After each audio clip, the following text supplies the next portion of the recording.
Hi guys, it's Jen here and welcome to Jen's World About Art, and it's Inktober day 4. So today's prompt is freeze, and for today's prompt I wanted to do a picture of one of my favourite Ice Age creatures, the woolly mammoth. I've always been fascinated by these magnificent creatures. They lived from about 5 million years ago up until about 4,000 years ago.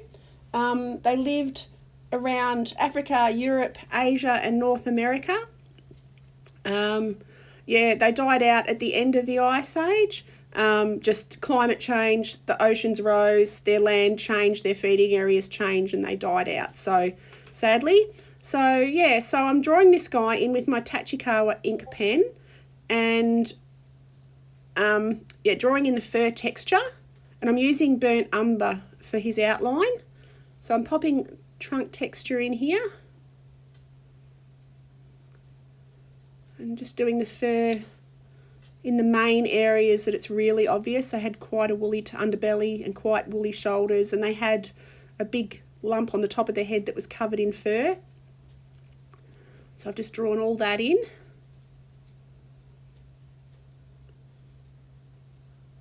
This ink pen's beautiful. It really does hold a lot of ink. I ordered this in from Japan and on Amazon, and it was only like $20 Australian and very, very good. It holds a lot. It holds ink for a long time. I don't have to re-dip all the time.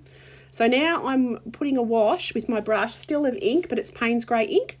So I've run a wet wash of that all over his body, and now I'm just dropping a bit of a darker, still Payne's Grey, same pigment, or same ink rather, but a bit of a darker consistency of it all around in his shadowy areas.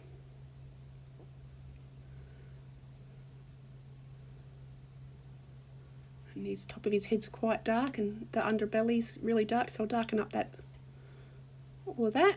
So now I'm popping the sky in with my Daler-Rowney, or Rowney Blue it's called, ink. And then I'm putting it on and blotting it out, and that creates the effect of sky. So I'm treating it as if I'd treat watercolour, and it's working really, really well. So yeah, I'll just run that right around and then blot it out, and it gives a nice little sky texture.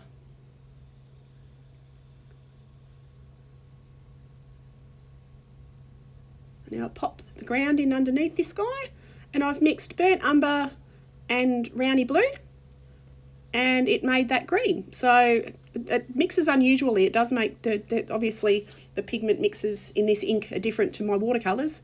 So now I'm putting a bit more Payne's Grey in the shadow areas.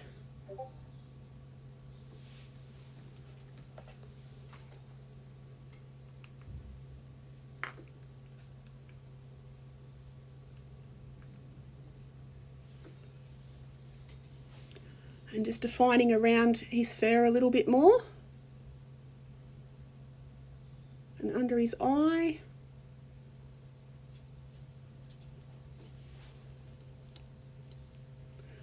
So now I've mixed up a bit of a darker green, pop that underneath him, just darken up that, give a bit more texture to the ground and the grass underneath him.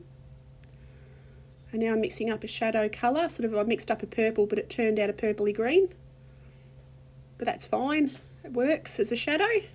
So now I'm going back in with my Tachikawa dip pen and just redefining around the hair, and I've gone in with a Payne's Grey just to darken those up a bit more. And we're just about done. So I hope you enjoyed this video. I'd love it if you'd click like and subscribe, and I will be back tomorrow for the next prompt. So I shall see you then. Have an awesome day, guys. Can't wait to see what the rest of you do. I'm loving watching everyone's work.